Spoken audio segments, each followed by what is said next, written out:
What's poppin', everybody? We are back here with another Smackdown review. And when will Jey Uso stay in line? Taking a steel chair to the back.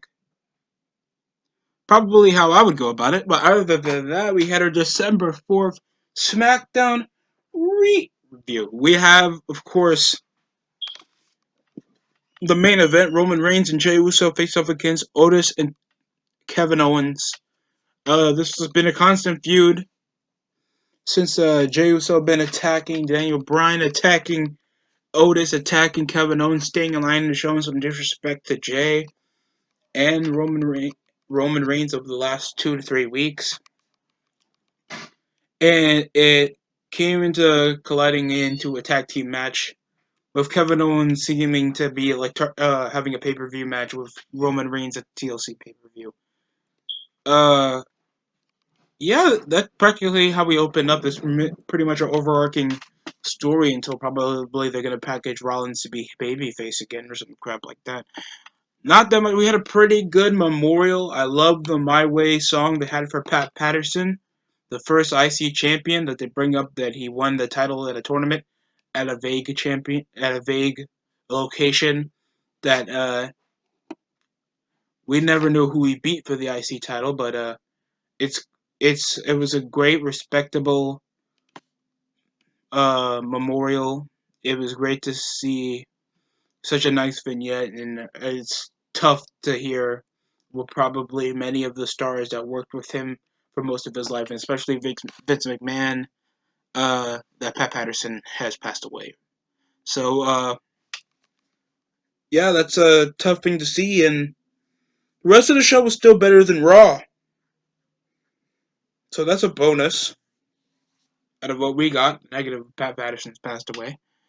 We also had an interview involving Kayla Braxton earlier over to the ring with a pretty cool introduction over to Roman Reigns, the tribal chief, the head of the table, my future husband. I think he's already married. Shut up. So it ends up with an interview involving Roman Reigns and what's been happening over the last couple weeks over Jey Uso. Her still trying to disrespect Jey Uso, and even though Jey Uso can be quite a pain over the last couple weeks, I saw even like Paul Heyman, Roman Reigns was like, "You're still giving me these dumb questions." Paul Heyman, take care of this idiot. Like he's an amateur, but it was fun. He also bring up the relevance of how Jey Uso has been progressing ever since aligning with Roman Reigns. He's been in main event after main event of every SmackDown, and they've been getting the more higher televised ratings than Raw. Actually, what he's saying is a fact, and he makes SmackDown actually feels like an importance because they are a part of the show. You don't even see that part of Raw. It's supposed to be the more important show. That's how depressing it's been to watch Raw, and that's how better it feels to watch SmackDown. I'm not just gonna do this to dick ride it because, of course, ruthless aggression. I'm a Raw boy, but God, it's just so depressing. Next up, we had Natalya against Bayley 1-on-1. So it looks like Bayley is feuding with Bianca Belair, and the match was as forgettable as you can take it in. There was constant back-to-back talks going on with Bianca Belair outside the ring with Bayley. Counters off the right hand. We had a freaking discus lariat. The match was like as bland as you can take it for a Natalya match, and it had ding dong, the catchphrase that Bayley used because they think that she's that agitating as a heel. No, you're not No, you're not a good heel. You're annoying. You had the lowest televised ratings for Raw and SmackDown. Your 27 main events with the Kabuki Warriors getting the show nowhere. Sorry to bury Bayley like that, but you know I'm right. It ends up with a distraction causing Natalya to pick up the win. And then Corey Graves saying that it was a sour note over for Bayley. Didn't end up in a future fight, but that was the only match. We have no Riot Squad. They don't want to do more interwriting stories involving the women's title. Like, and we already got rid of Zelina Vega. Like, the women's division on Smackdown is having the same problems. And I don't mind Sasha Banks feuding with Carmella, but Carmella is terrible. She can't even do a super kick right before leaning a tiny bit or freaking using the rope. She can't wrestle. She can't wrestle, and I'm sorry. She ain't that attractive. She ain't that compelling of a promo. She is a terrible actor, and she just doesn't have any compelling characteristics other than whatever women do in the company is better. Like Mandy Rose is better. Alexa Bliss is better. Liv Morgan in her singles run was better before they stupidly reunited her back with Ruby Riott. And I have nothing against Ruby Riott, but the Riott Squad were already as jobber tag teams as they are. And the last women's tag that was taken seriously was without the tag belts coming, like, were even created. We also had, after our brilliant vignette involving Pat Patterson, we had, of course, a six-man tag involving all against like three top former Intercontinental champions, involving the current Intercontinental champion, that is Sami Zayn, Shinsuke Nakamura, Dolph Ziggler, tagging the face-off against a team of Daniel Bryan, that was a former Intercontinental champion, Mysterio, two-time, and of course Big E, one-time, but he held it for like 4 months. And the match was basic, but an underwhelming little small package for the victory over counters from getting out of the yes lock. Some decent, like, hiya karate kick from freaking Shinsuke Nakamura. We had a decent power slam. I was just so lucky I didn't see that dumb spear from the ropes. Big E always does later on in the match.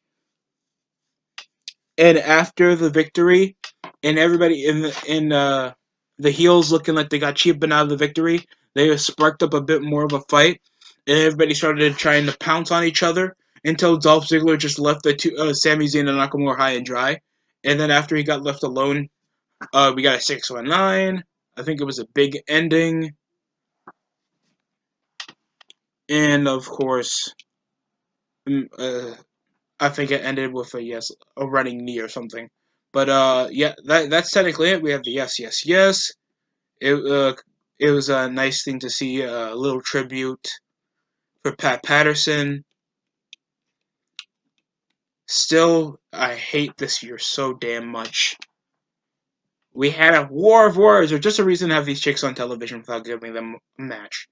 So we had a simulcasted interview involving Michael Cole, and bring up like that these women have so much relation to each other. They've trained in the same training facility for the WWE at the same time. That uh, that Carmella's eye candy, dude. You dated Big Cass, and you're pretty much a home wrecker. Corey Graves seems like a decent dude. Big Cass ain't much. You're not that hot. Sasha Banks, have you seen her husband?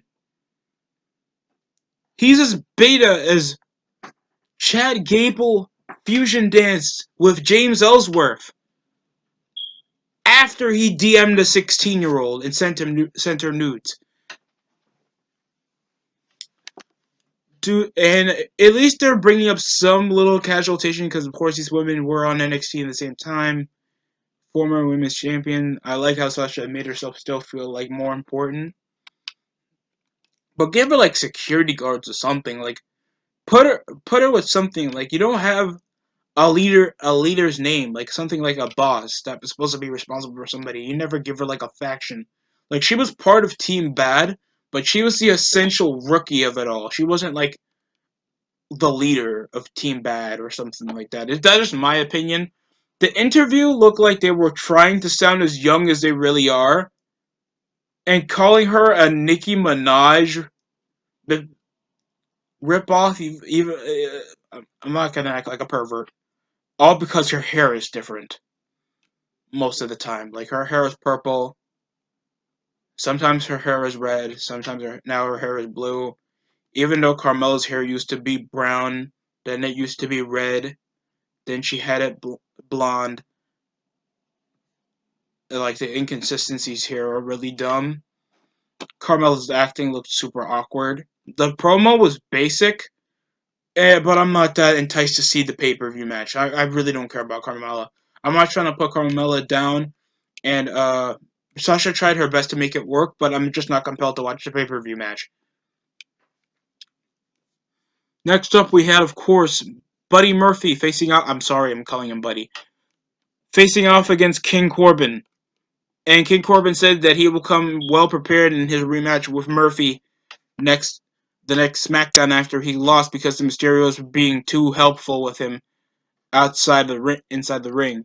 And it ends with former tag team partner, former NXT tag team champion Wesley Blake with Steve Cutler. So where's Jackson Riker? They're cutting off like the Forgotten Sons, all because some dumb tweet involving some political nonsense.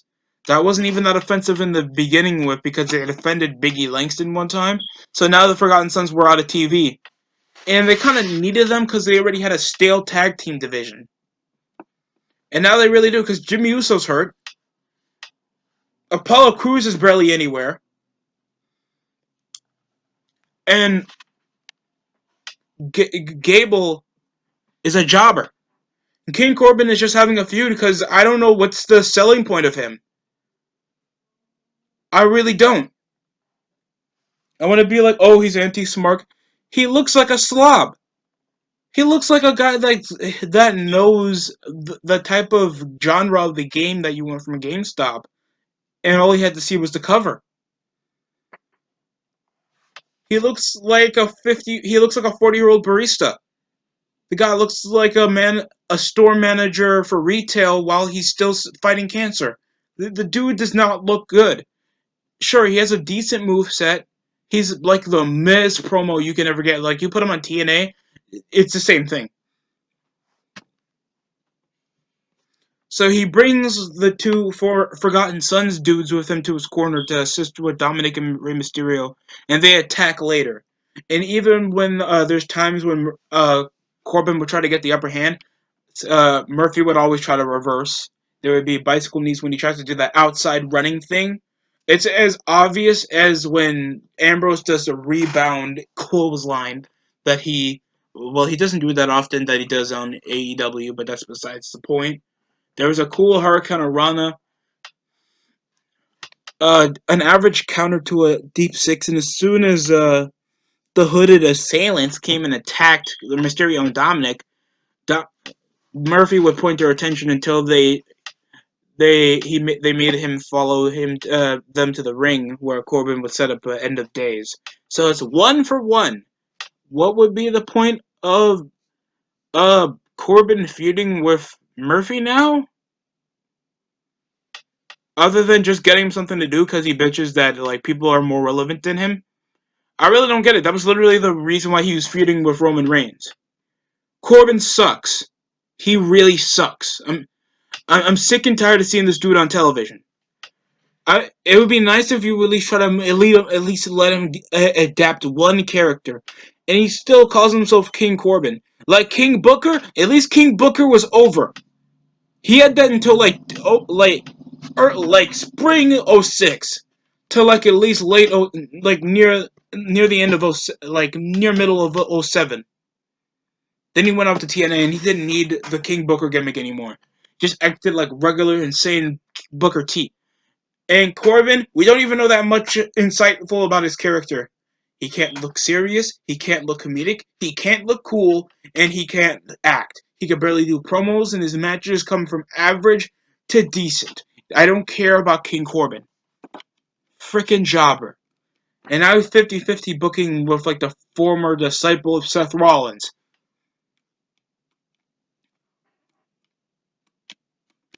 We also had a promo involving Kevin Owens and bringing over most of the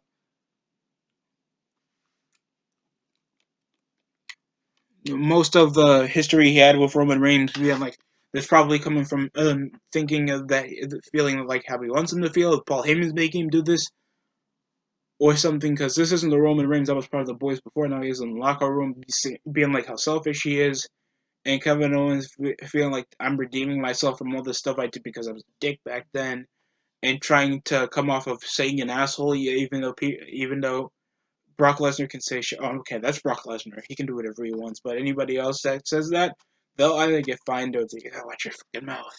You're not a household name. Watch your mouth. Oh God, it's just so depressing. It was already a bit cringe to see, to hear Sasha Banks say like, "I'm you never met a bad bitch like me." Like, dude, Sasha, I like you, but there's barely any semblance of you saying that in real life that makes you feel legitimate. No pun intended. And it ends with Otis coming along like a and then they call him like the blue collar something. And I gotta understand why Vince is done with some of these guys. They either have nothing else for him. He gets stale off the wagon because there's no crowd to at least get some semblance of reaction. He can't do promos because all he does is sound like if Festus had an autistic little cousin. Excuse me for saying that, but you know I'm right. It looks sad, and it just ends up with him being like, "Oh, I'm trying to say asshole." Even though there's points of the show where Vince literally just cussed out on Shane McMahon literally just 4 years ago, or some wrestler just cussing out before. Like, they're so inconsistent in their demographic. WWE is so inconsistent in their identity, and it gets me freaking agitated. If you want to stay PG, stay PG. If you want to try to beat PG-13, at least ferret out, like, at least, like, little semblance of cussing, that could be excuses over the demographic this is for, like, still for a young demographic, but you can do mature centerpieces. Like, there's nothing wrong with that. It gets me a bit annoyed. And anything else we had in the rest of the show, we had is in the most awkward segment. We had freaking Kalisto with a fedora or some kind of straw hat coming around on his phone, and I don't know what happened. Because this is a former U.S. champion, and they have him awkwardly showing up during the interview with Kevin Owens to do nothing. We had Shorty G getting jobbed out just to do nothing. Aleister Black, probably because his wife is released or something, that he just doesn't want to do anything anymore. And I'll have a video on why Ricochet sucks, because there was a certain YouTuber that had a thing on, like, blaming Vince McMahon, why a guy like him can't get over. Like, Vince does some desperate stuff just to make sure his company stays on a relevant topic, because guys like Triple H or some other dudes that think that indie guys are the way to go, it's why the company is in a lower state than it was over nearly 10 years ago. I'm sorry, and it's just a pure fact. Ricochet isn't going to get you millions of viewers. Ricochet is going to get you some viewers from a hardcore fan base that wanted to see him in WWE, but not what he's looking for because he had no semblance of a character or charisma. And his moveset nearly half the roster does anyway. He has nothing to tell him apart.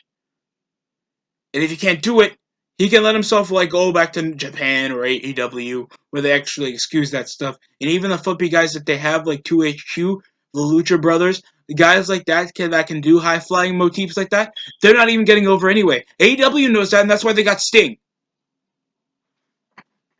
Goodness. So there was also a teaser over the middle of the promo after Roman Reigns got cut off when he was about to get the mic. Jey Uso trying to defend his family and stuff over Kevin Owens calling him a bitch and trying to spring out a fight and try to instigate over Roman Reigns. Jey Uso, even though the match was already assembled, trying to call him out for disrespecting, and it ends with Roman Reigns feeling like there would be consequences. Earlier on backstage for their tag team match. So earlier up in the match, Roman Reigns wouldn't show up, so it was basically a handicap match for like first half of the tag team match, and Jey Uso, he was doing some average countering, but it was just cannonball senton, some clobbering clotheslines, and then as soon as Jey Uso tried to get some semblance of a comeback, Roman Reigns' music comes out, and he was, trying to help out and do some cheap tactics to make sure Jey Uso stayed alive until there was a surprise clothesline, a surprise uppercut by Roman Reigns on Kevin Owens with a super kick. There was an Uso splash. The match ended with Jey Uso getting commanded by Roman Reigns to not do the Uso splash. It's my show, and I finish it. I love small stuff like this. This is why Roman Reigns is $1,000,000. And you can say whatever you want. Like, I had no negatives about him back in 2018 or anything, dude. And just, this is what it takes to actually be like a main eventer and have ongoing storylines and make sure that his character just looks like, it just feels like that. And Rollins didn't have this either, because his gimmick was a god complex gimmick, but idiotically enough, it was to make a brand look good, not make him look good or something. I mean, technically it was in the centerpiece of it all, but it just looked corny. And it looked dumb, and he never kept furrow to the gimmick. So, it just looked dumb. And plus, most of the guys that were part of it are already gone or to NXT, like Austin Theory or freaking the Authors of Pain that got released earlier, like, I think September.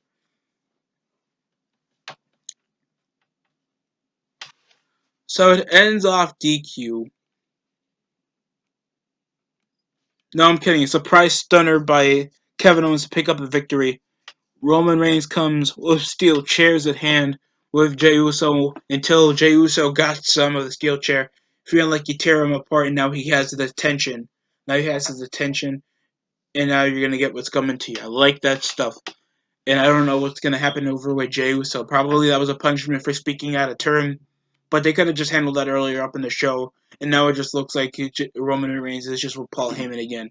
But I'm really interested in whatever's going to happen earlier on, because I know like Kevin Owens isn't his best heel, but he's like the type that can still make like a conflicting, like emotional promo and make it feel like he's going to be the baby face while Roman Reigns is the heel.